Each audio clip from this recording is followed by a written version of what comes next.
Banger after banger.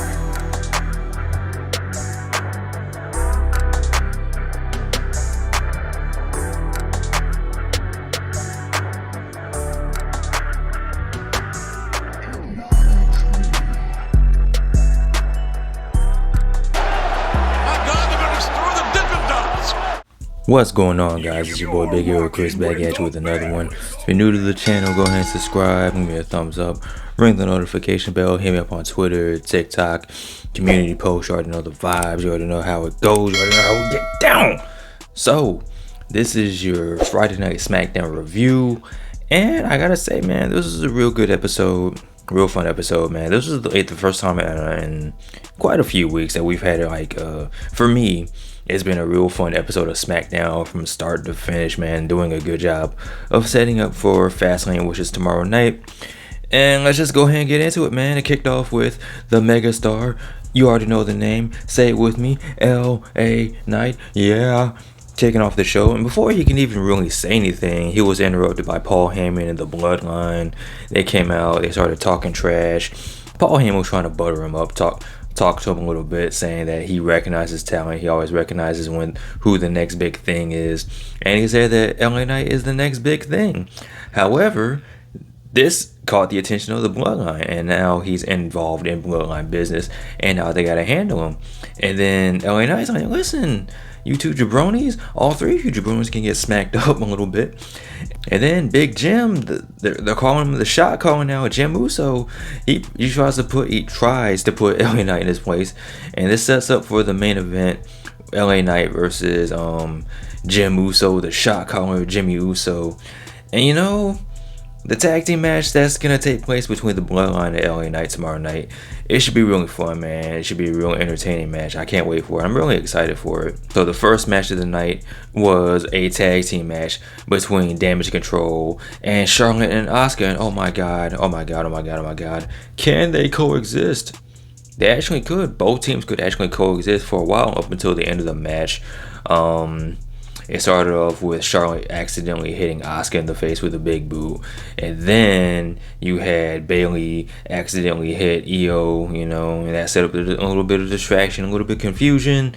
And Charlotte got the win on Bayley. She covered Bayley, hit her with the what's it called, the natural selection. So yeah, there's that. Bayley loses again, but by wrestling logic, because Charlotte got the win, that means there is a good chance that she is not going to win the women's championship tomorrow, So next up we had Rey Mysterio versus Bobby Lashley, and it's crazy that I've been watching Rey Mysterio wrestle for all these years, and even Bobby Lashley wrestle for all these years, man. This match really took me back to 06, and I'm like, yo, am I 18 years old again? That's what it felt like. And to see these two still being able to do their thing at their ages, at the caliber that they're able to do it, man, fun stuff. Bobby Lashley was out there with the Street Profits. Rey Mysterio of course was out there with the LWO, and this was a pretty fun match, man. Bobby Lashley was playing the role of being just a big badass, tossing and throwing Rey Mysterio around, and Rey Mysterio was just using his speed and all that, his wit and his cunning, you know what I mean? So it broke down outside. You had the Street Profits beating up the I want to say their names are Joaquin Wilde and Raul Mendoza. I think that's what their names are. I finally remember what their names are. Good for me. Good job, Chris. And the other two members of the LWO got taken out. Santos Escobar got sent over the barricade, barricade. There was a whole bunch of distractions going on. Rey Mysterio got hit with his wicked spear from Bobby Lashley. Bobby Lashley won, got the 1, 2, 3. And it's not looking good for the LWO, man. They're down 2 members because it's supposed to be a 6-man tag team match. And there's 5 members of the LWO with Selena Vega. 2 of them are taken out, so who's going to be the third person? Rey Mysterio said he knows a person. He's going to make a call. And in my predictions video, I was like, well, maybe it's going to be Dragon Lee. But it doesn't look like that's going to be the case. A lot of people are thinking, and I'm starting to agree, that it might be Carlito. You know, we haven't seen him since Backlash, so that'll be a pretty good pickup.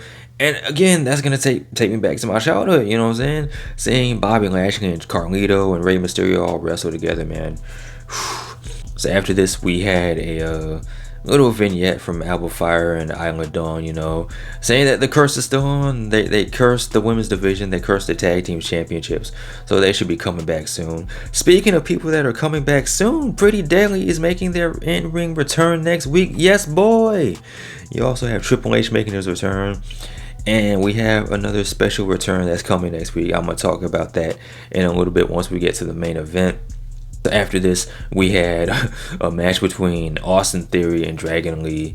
And Dragon Lee, man, he's continuing to impress me. He's continuing to impress the WWE Universe. They're chanting for him. They're cheering for him. Austin Theory and Grayson Waller.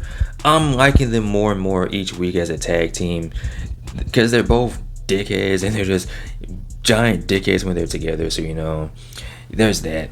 And it was looking like they had the upper hand. It looks like they were going to get the win over Dragon Lee. When Cameron Grimes came out, distracted Grayson Waller, distracted Austin Theory. Dragon Lee won with the most devastating move in all of sports entertainment, the surprise roll-up. So yeah, man, there's that. That's pretty cool. So maybe next week we might get a tag team match between Grayson Waller and Austin Theory and Dragon Lee and Cameron Grimes. So that should be pretty cool. So this episode really flew by because we had a lot of Bloodline stuff going on. We had a lot of Judgment Day stuff going on. We had the combination of the Judgment Day and the Bloodline stuff going on. So earlier in the night, you saw the Judgment Day pull up. Damian Priest still doesn't like JD McDonough and his big giant head. You saw the Bloodline making their way back to their locker room, and the Judgment Day was waiting for him. So now you had this thing going on throughout the night where Rhea is trying to make a deal with Paul Heyman to, I guess, form some type of super group. And Paul was like, listen, I'm down for this. This sounds like a good idea. I just gotta get authorization from the tribal chief, man. You already know how this goes. And Rhea's like, it's authorized. I'm telling you, it's authorized. And Paul's like, no, that's not how this works. And the line of the night was Rhea saying to Paul Heyman, acknowledge me. And we're like, oh, that's some interesting shit right there. Very interesting. And it's interesting because you have Roman Reigns making his return next week. He has a lot of things going on. You have Jimmy Uso wilding out thinking he's the tribal chief. You have Paul Heyman and Jimmy making deals with the Judgment Day. You have Judgment Day trying to feel like they're the superior group. So Roman Reigns has a lot on his plate dealing with all this. And this leads us to our main event. Jimmy Uso, the shot caller himself, taking on the megastar LA Knight. And for what it was worth, this was a pretty fun match. It ended with a disqualification because Solo Sikoa got involved. He super kicked LA Knight in the face. And then you had Judgment Day come out, and it's like 92 members of them, like the Wu-Tang Clan. And you just had LA Knight and John Cena. But then, of all people to come out, you had main event Jey Uso sending up against the Judgment Day, up against his own family. And then you have Cody come out, and then everyone just starts fighting. It's looking like the Source Awards is just crazy. You have Suicide Dives and AAs and what was it, the BFTs and super kicks and everything. So that's pretty much how we ended this episode of SmackDown. Good go-home show for Fastlane, man. Setting up the PLE. Setting up for Fastlane, man. Overall entertaining show, man. The 2 hours just fly right on by, man. Probably one of the most entertaining SmackDowns we've had in a while. So you already know it gets the honorary W. But let me know what you guys think about this episode of SmackDown in the comment section below. Are you going to be watching Fastlane tomorrow night? Let me know, man. Of course, as always, like, comment, and subscribe. You guys take care. Be easy. I'm out. Peace.